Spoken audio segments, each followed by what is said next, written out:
Bismillahirrahmanirrahim. Assalamualaikum warahmatullahi wabarakatuh. Alhamdulillah, alhamdulillah, wassalatu wassalamu ala rasulillah, amma ba'd. Alhamdulillah, bagaimana kabarnya sahabat magnet rezeki semua? Semoga selalu dalam limpahan keberkahan Allah Subhanahu wa taala. Oke, dalam kesempatan kali ini saya ingin menyampaikan materi tentang merawat terumbu karang, ya.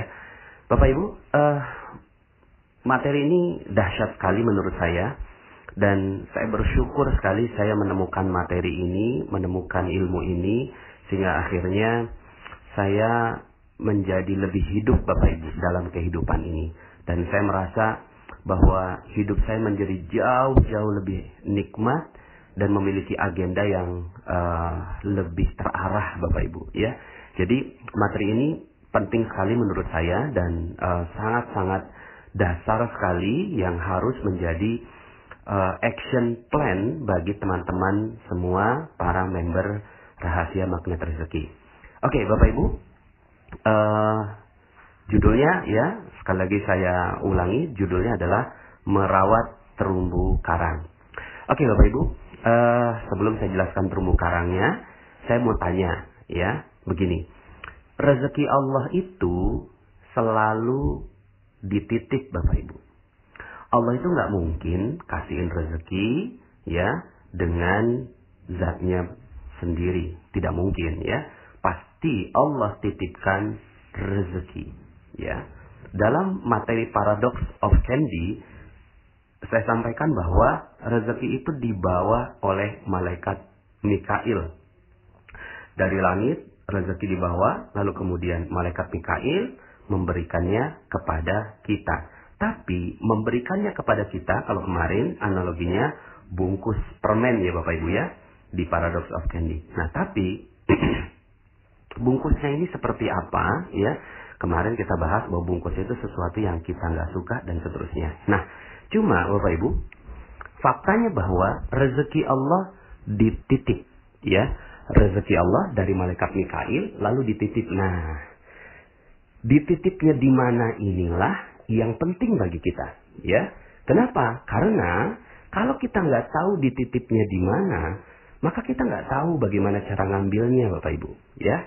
Contoh gini, Bapak Ibu, Allah kasih rezeki untuk jerapah itu di pucuk-pucuk pohon, ya. Di pucuk pohon yang paling tinggi, disitulah Allah titip rezeki untuk jerapah. Untuk monyet Bapak Ibu, untuk monyet, Allah titip rezekinya di pohon pisang. Ya, itu Allah titip rezekinya di sana. Atau juga kacang-kacangan dan seterusnya. Itulah Allah titip rezeki. Tapi secara umumnya, ya, di pohon pisang. Allah titip rezeki untuk ikan yang ada di laut, di mana? Di terumbu karang, ya. Makanya ini materinya saya kasih judul merawat terumbu karang. Maka hewan-hewan ini cerdas Bapak Ibu. Mereka memiliki insting yang Allah Subhanahu wa taala berikan pada mereka. Kalau Anda tanya, Anda bisa berbicara seperti Nabi Sulaiman gitu ya. Kalau tanya kepada jerapah, "Hei jerapah, di mana rezeki kamu dititip?" Pasti dia bisa jawab. Di mana? Di pucuk pohon. Kalau tanya kepada monyet, "Hei monyet, rezeki kamu di mana?" Di pohon pisang, begitu, ya. Kalau ditanya kepada ikan, "Wahai ikan, kamu rezekinya di mana?" Ya. "Oh, rezeki saya adanya di terumbu karang." Maka ikan-ikan ini dan hewan-hewan ini cerdas Bapak Ibu. Mereka merawat tempat di mana rezeki mereka berada. Kalau ada jerapah yang ngancurin pucuk pohon, ini namanya jerapah yang nggak cerdas Bapak Ibu ya. Kalau ada monyet yang ngancurin pohon pisang, berarti ini monyetnya nggak cerdas dan nggak mungkin itu terjadi ya. Kalau seandainya ada ya ikan yang menghancurkan terumbu karang, ini namanya ikan yang nggak cerdas ya. Nah, kenapa mereka cerdas? Karena mereka semua mengerti di mana letak rezeki mereka. Di mana Allah titipkan rezeki untuk mereka. Nah, sekarang unik Bapak Ibu ya. Saya mau tanya pada Bapak Ibu ya. Saya mau tanya sama Bapak Ibu. Bapak Ibu, rezeki Bapak Ibu dititip di mana? Ada yang bisa jawab? Ya. Rezeki ibu dan bapak dititipnya di mana? Kan Allah titip rezeki. Nah, sekarang saya mau tanya nih, rezeki bapak ibu dititip di mana? Uniknya bapak ibu, sebagian besar yang saya tanya tentang pertanyaan ini, banyak yang nggak bisa jawab loh bapak ibu. Ketika saya tanya, di mana dititip rezekinya bapak ibu? Mereka akan bilang, oh ya di muka bumi. Ya di mananya? Pas di mananya bingung. Terlalu luas bumi ini. Karena nggak fokus, akhirnya rezeki nggak datang bapak ibu. Karena nggak kenal di mana dititip rezekinya, gitu ya. Kemudian ada yang bilang, oh rezeki dititip di mana-mana. Iya makin nggak jelas lagi gitu ya. Rezeki dititip di proyek gitu ya. Iya, kalau akhirnya dia kejarnya proyek aja. Padahal ya bukan di situ tempatnya. Makanya orang-orang yang ngejar proyek, ngejar yang lain-lain, akhirnya yang terjadi adalah mereka tidak mendapatkan rezekinya. Kenapa? Karena bukan di situ rezeki itu, ya. Ayo Bapak Ibu, di mana? Ya. Oke, saya jawab ya Bapak Ibu ya. Rezeki Allah dititip di kemuliaan dan kebahagiaan orang lain. Itu. Jadi rezeki manusia dititip rezekinya di mana? Manusia dititip rezekinya di kemuliaan dan kebahagiaan orang lain. Gitu Bapak Ibu, ya. Saya jelaskan. Contoh ya Bapak Ibu ya. Kenapa kok Facebook, ya, itu dia bisa dapetin Mark Zuckerberg ya, dia kok bisa dapatkan rezeki berlimpah. Wajar. Kenapa? Karena dia membahagiakan 1 miliar penggunanya, ya. Walaupun dia tidak memuliakan, yang dia lakukan hanya membahagiakan. Padahal rezeki itu pada kemuliaan dan kebahagiaan orang lain. Ya. Kemudian Google juga membahagiakan orang lain, memberikan data. Bill Gates, dia membahagiakan orang lain dengan produk Microsoft-nya dan seterusnya. Maka wajar mereka mendapatkan rezeki-rezeki yang berlimpah dari Allah Subhanahu wa taala, ya. Maka udah, yang perlu kita lakukan adalah bagaimana kita membahagiakan orang lain, gitu. Pertanyaan saya, berapa banyak orang yang Anda bahagiakan? Berapa banyak orang yang Anda bahagiakan? Ya, di situ letaknya rezeki. Jelas, kalau seandainya kita bahagiakan orang, orang pasti akan ingat kita. Ya, misalnya nih Bapak Ibu, ya kita punya produk. Kita punya produk datang ke orang lain. Lalu kemudian kita perkenalkan produk itu. Tapi ya kitanya ini, hatinya kita ingin mengambil uang orang itu. Lalu kemudian tak ada sedikit pun perasaan bagi kita untuk membahagiakan dia. Kira-kira apa yang terjadi? Dia nggak mau beli Bapak Ibu. Mungkin produknya luar biasa. Mungkin produknya hebat. Mungkin produknya solutif. Tapi yang nawarin itu loh, jutek banget, judes banget. Kok saya merasa rendah di depannya dia. Enak aja gue keluarin duit buat dia. Begitu Bapak Ibu. Maka yang dibeli oleh orang itu bukan produk. Sekali lagi, yang dibeli oleh orang lain bukan produk. Tapi orang akan membeli sesuatu dari kita ketika Anda membahagiakan orang lain. Ketika dia udah merasa bahagia, kok enak banget ya. Saya kok enak ya ngelihat wajahnya dia, senyumnya dia. Kok dia tulus gitu ya untuk memberikan kebahagiaan buat saya. Maka produk nomor 2 Bapak Ibu. Yang pertama adalah kebahagiaan dia. Dan akhirnya yang terjadi adalah ya, jangankan produknya Bapak Ibu. Mungkin setelah itu ditambah. Mungkin Bapak Ibu pernah ya, kalau yang laki-laki, ya kalau saya karena laki-laki nyukur gitu ya. Terus kemudian kok rasanya enak banget si tukang cukurnya ini nyukur gitu ya. Kayaknya saya kasih lebih tuh ya. Saya udah gak peduli lagi dengan harganya, saya kasih lebih. Mungkin Anda pernah naik taksi, terus kemudian ada taksi yang supirnya tuh baik, ramah gitu ya. Terus kita tuh rasanya bahagia berada di dalam mobilnya. Maka yang terjadi adalah lebihnya kita kasih Bapak Ibu. Tapi saya pernah pengalaman ketika saya naik taksi, terus kemudian supirnya kok jutek banget gitu ya. Kok kayaknya, waduh saya nggak nyaman sekali sampai akhirnya, maaf Pak, saya harus turun gitu kan. Saya harus turun sekarang begitu ya. Saking saya nggak nyamannya berada di mobilnya dia karena pelayanan dia yang kurang ramah. Maka Bapak Ibu, fokus saja ya. Yang perlu Anda lakukan, rezeki Allah dititip di kemuliaan dan kebahagiaan orang lain ya. Saya sengaja ya urutkan kemuliaan ini di depan. Kenapa? Karena sebenarnya yang paling penting itu adalah kemuliaan orang, bukan kebahagiaan orang. Tapi kemuliaan itu tidak bisa didapatkan kalau orang lain tidak bahagia. Maka ya sudah gitu ya. Ini udah jadi kayak soulmate gitu ya. Kebahagiaan dan kemuliaan. Yang sayangnya ya beberapa di antara para orang kaya yang dilakukan membahagiakan tapi kurang memuliakan gitu ya. Nah, kalau ini digabungkan memuliakan dan membahagiakan orang, wih, Masya Allah Bapak Ibu, rezeki Anda akan mengalir dengan deras pada Anda. Maka ada loh manusia gitu ya yang menghancurkan terumbu karangnya Bapak Ibu. Ikan menghancurkan terumbu karangnya ikan yang tidak cerdas Bapak Ibu. Tapi ada manusia yang menghancurkan kebahagiaan orang lain. Itu unik kan? Ya. Jadi ketika ditanya, rezeki kamu di mana? Nggak tahu. Tapi orang lain benci semua sama dia. Gitu ya. Istrinya dihancurkan perasaannya. Suaminya nggak dituruti dan nggak dihargai. Orang tuanya gitu kan. Sampai nyesal melahirkan dia. Sampai bilang, aduh ya Allah, saya nyesal sekali keluar air susu buat anak saya. Sekarang dia jadi anak durhaka. Hei, ayo lihat. Ya. Bagaimana mungkin Anda bisa bahagiakan customer Anda? Bagaimana mungkin Anda bisa bahagiakan orang lain? Bagaimana mungkin Anda bisa bahagiakan siapapun di muka bumi ini?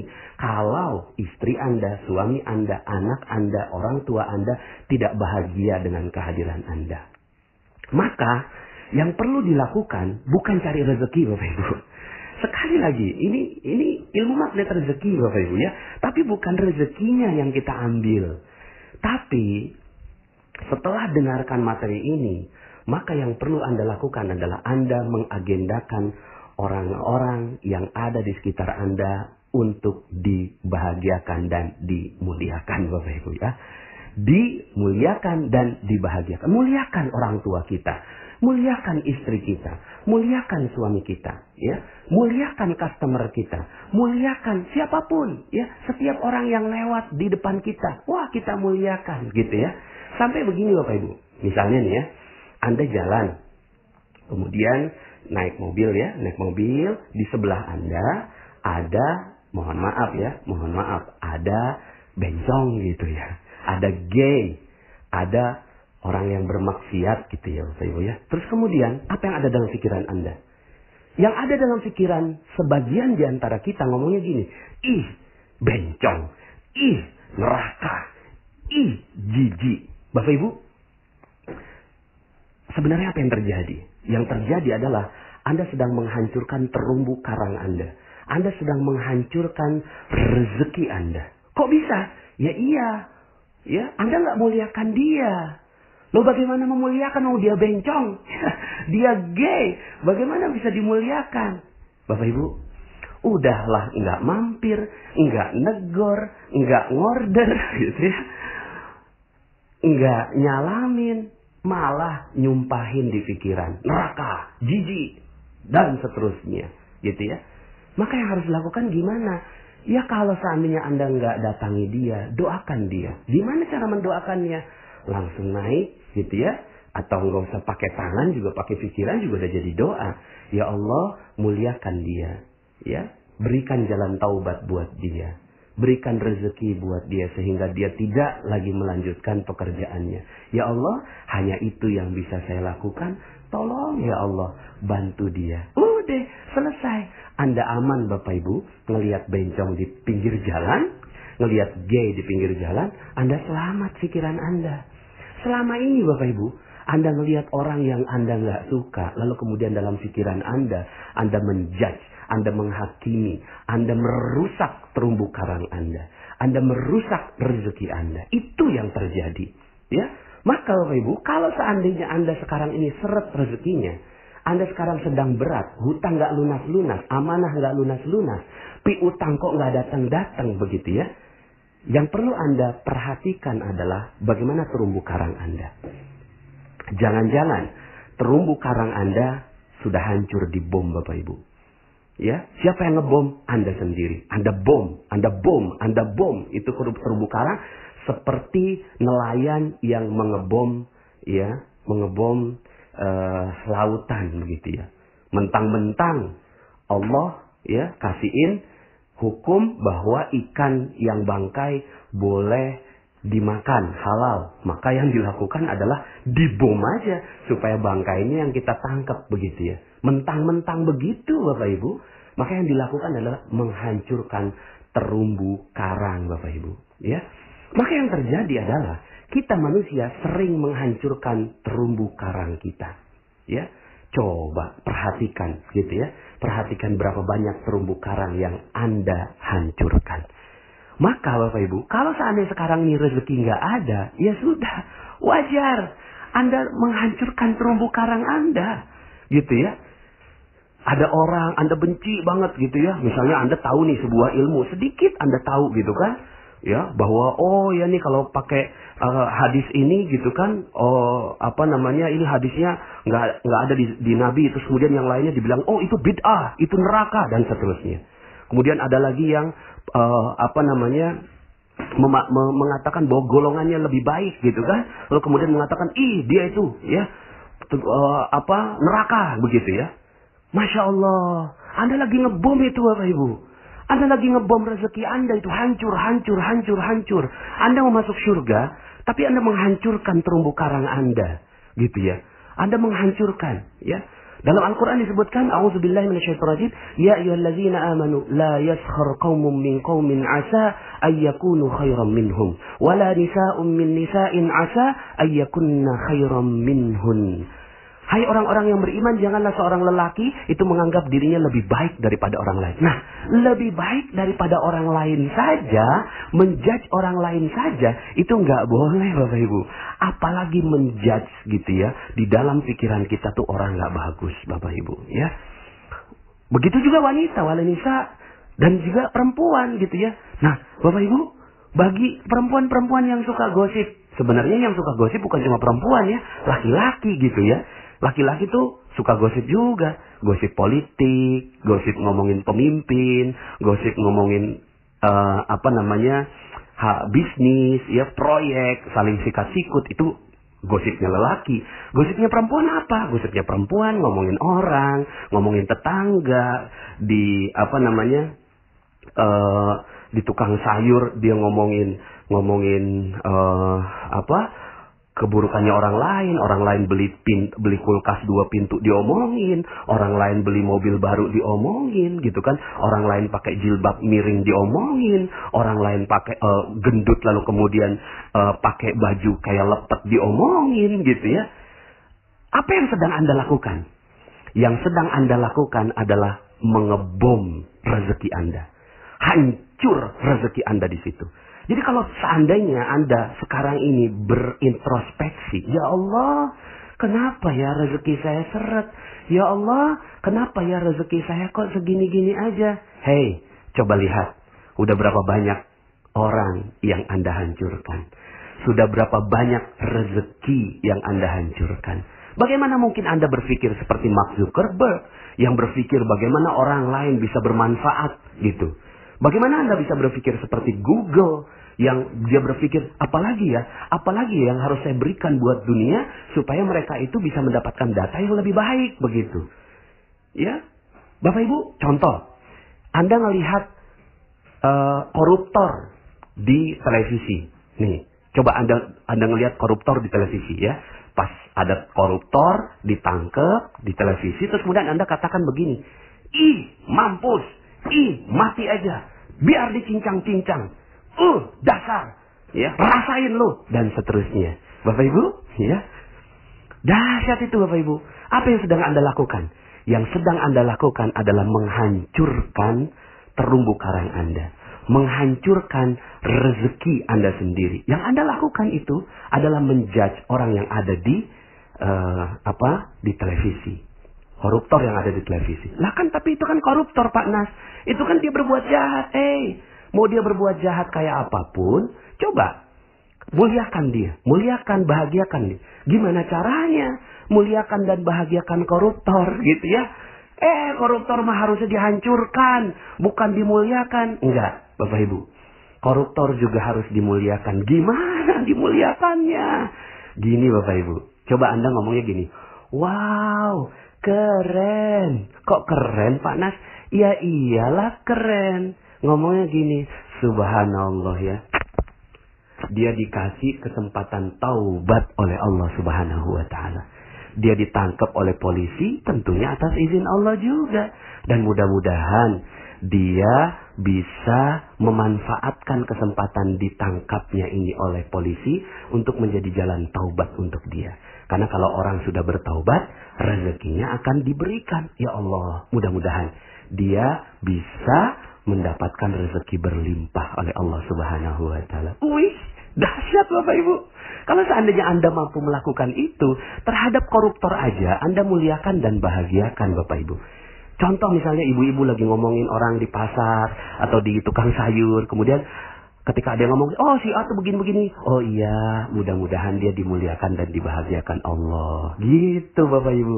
Terus kemudian, lo sok suci gitu. Enggak, saya mah enggak sok suci. Saya mah mau merawat rezeki saya. Rezeki saya supaya barokah, rezeki saya supaya berlimpah. Saya selama ini sadar rezeki saya enggak banyak, maka mungkin karena saya sering gosipin orang, gitu Bapak Ibu. Ya, sehingga akhirnya si ibu itu ngomong, oh iya gitu ya? Iya, ikut deh telegramnya Pak Nas, gitu Bapak Ibu ya. Sehingga akhirnya yang Anda lakukan adalah orang yang gosip sekalipun, Anda nggak judge Bapak Ibu. Kamu kok seneng gosip? Nggak tahu neraka? Nggak tahu ayatnya? Ayuhibbu ahadukum ayakula lahma akhihi maitan fakaritumu. Tuh, dalil tuh. Makan dalilnya. Itu yang kita bilang, kamu nggak suka ya memakan daging bangkai saudara sendiri? Itu dalil. Itu Al-Qur'an. Masa kamu nggak percaya sama Al-Qur'an? Masa kamu melawan Al-Qur'an? Neraka kamu. Aduh, bukan begitu Bapak Ibu. Bukan sama sekali. Tapi ajak saudara-saudara kita untuk mulia dan bahagia. Anda bisa bayangkan Bapak Ibu, ya, kalau seandainya seluruh Indonesia saling memuliakan dan membahagiakan saudaranya satu sama lain. Aduh, udah deh, nggak usah ngomongin Indonesia dulu deh. Ngomongin kita aja dulu deh. Anda mau rezeki berlimpah? Anda mau rezeki yang banyak? Ya, yuk sama-sama kita muliakan dan bahagiakan orang lain. Kita rawat terumbu karang kita. Jadilah ikan yang cerdas Bapak Ibu. Ikan yang cerdas. Yang merawat terumbu karang. Jangan jadi seperti nelayan yang tidak cerdas. Yang udah tahu rezekinya di laut malah dihancurkan. Ini udah Masya Allah gitu ya. Jadi Bapak Ibu, di mana Allah titip rezeki? Di mana Allah titipkan rezeki untuk manusia? Di kemuliaan dan kebahagiaan orang lain. Mulai dari sekarang, lihat orang sekitar Anda. Lihat orang-orang di sekitar Anda. Mungkin sekarang ini Anda sedang mendengarkan dengan suami Anda. Tatap matanya. Tatap wajahnya. Katakan, aku mencintaimu karena Allah. Begitu Bapak Ibu. Mungkin Anda di sekitar Anda ada suami Anda. Anda ucapkan. Mungkin di sekitar Anda sekarang ada anak Anda. Ada anak-anak Anda. Langsung datangi mereka. Ya Allah, ya mudah-mudahan engkau mulia dan bahagia. Peluk dia. Sayangi dia. Apapun kesalahannya. Mungkin Anda lupa. Ya. Baru aja lebaran begitu ya, baru maaf-maafan, tahu-tahu tiba-tiba sudah memberikan kesakitan buat ibu Anda. Coba datangi ibu Anda, karena di situ adalah terumbu karang yang paling besar Bapak Ibu, terumbu karang yang paling mulia, terumbu karang rezeki yang paling dahsyat. Itu ada di ibu dan ayah Anda. Begitu Bapak Ibu. Lalu setelah itu Anda terbiasa melihat orang Anda muliakan, melihat orang Anda muliakan. Dengar testimoni yang ada di Telegram ini Anda bacakan, Anda muliakan, bahagia. Bukan begini, ya Pak Nas, kok itu yang testimoni-testimoni kok lebay-lebay banget gitu ya? Kok isinya nih cuma testimoni-testimoni aja? Jangan, doakan ya Allah, ya Muliakan dan bahagiakan semua orang-orang yang ada di channel Telegram ini. Itu Bapak Ibu. Nah kalau udah itu yang terjadi Bapak Ibu akhirnya wajahnya juga jadi jauh lebih mudah tersenyum gitu. Jadi jauh lebih mudah tersenyum. Ada aura, energi yang keluar dari diri Anda. Sehingga akhirnya ketika Anda jalan ke toko Anda, buka toko Anda dengan senyum, ada konsumen datang. Lalu kemudian, ya Allah, bagaimana saya memuliakan dan bahagiakan dia. Begitu Bapak Ibu. Udahlah, nggak usah. Rezeki mah itu nomor 2. Muliakan dan bahagiakan. Sehingga akhirnya yang terjadi Bapak Ibu, dia tuh akan bilang setelah pulang gitu ya. Ya Allah, itu toko enak banget ya. Nggak tahu ya, ada aura apa ya. Kok saya pengen banget gitu ya. Seandainya ada yang tawarin yang jauh lebih murah, saya nggak mau. Saya maunya beli di dia aja. Karena ya di tempatnya itu barangnya jauh lebih berkualitas dan saya dapat senyuman lagi. Begitu Bapak Ibu. Jadi Bapak Ibu, ya muliakan semua orang. Semua orang gitu ya. Semua orang. Agendakan sehari ini ketika mulai pagi hari, maka agenda Anda bukan untuk mencari rezeki Bapak Ibu. Untuk cari uang, untuk bekerja bukan. Tapi agenda Anda, pergi dari rumah Anda, yang Anda lakukan adalah bagaimana saya memuliakan dan membahagiakan orang lain. Dari situ baru rezeki Anda akan mengalir pada diri Anda. Mungkin ada yang bilang begini, ya Allah Pak Nas, saya baru dapat materi ini, saya sadar terumbu karang saya ini udah hancur gitu ya. Saya selama ini menzolimi, merusak hubungan saya dengan orang lain. Nggak apa-apa Bapak Ibu, tenang aja. Santai kok, santai. Anda kan baru tahu mungkin ya ilmu ini. Ya, apa yang perlu dilakukan? Yang perlu dilakukan adalah tenang aja. Terumbu karang masih banyak. Terumbu karang masih banyak. Muliakan orang yang bisa Anda muliakan. Bahagiakan orang yang bisa Anda bahagiakan di sekitar Anda. Di sekitar Anda. Mulailah sekarang. Mulai pelan-pelan merawat terumbu karang Anda. Ya silahkan gitu ya. Rawatlah terumbu-terumbu karang Anda gitu kan. Sampai akhirnya menjadi terumbu karang yang indah. Maka rezeki akan datang berlimpah kepada Anda.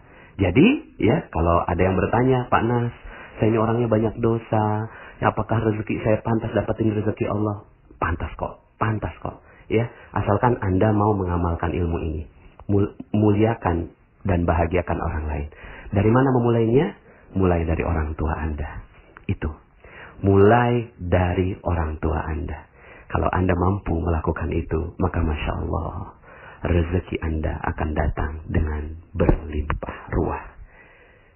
Semoga saya doakan Anda semua mendapatkan keberkahan, kemuliaan, kejayaan, kebahagiaan, keharmonisan dari Allah Subhanahu wa Ta'ala. Sampai jumpa pada audio-audio berikutnya. Saya Nasrullah. Assalamualaikum warahmatullahi wabarakatuh. Berikutnya, saya Nasrullah. Assalamualaikum warahmatullahi wabarakatuh. Berikutnya, saya Nasrullah. Assalamualaikum warahmatullahi wabarakatuh. Berikutnya, saya Nasrullah. Assalamualaikum warahmatullahi wabarakatuh. Berikutnya, saya Nasrullah. Assalamualaikum warahmatullahi wabarakatuh. Berikutnya, saya Nasrullah. Assalamualaikum warahmatullahi wabarakatuh. Berikutnya, saya Nasrullah. Assalamualaikum warahmatullahi wabarakatuh. Berikutnya, saya Nasrullah. Assalamualaikum warahmatullahi wabarakatuh. Berikutnya, saya Nasrullah. Assalamualaikum warahmatullahi wabarakatuh. Berikutnya, saya Nasrullah. Assalamualaikum warahmatullahi wabarakatuh.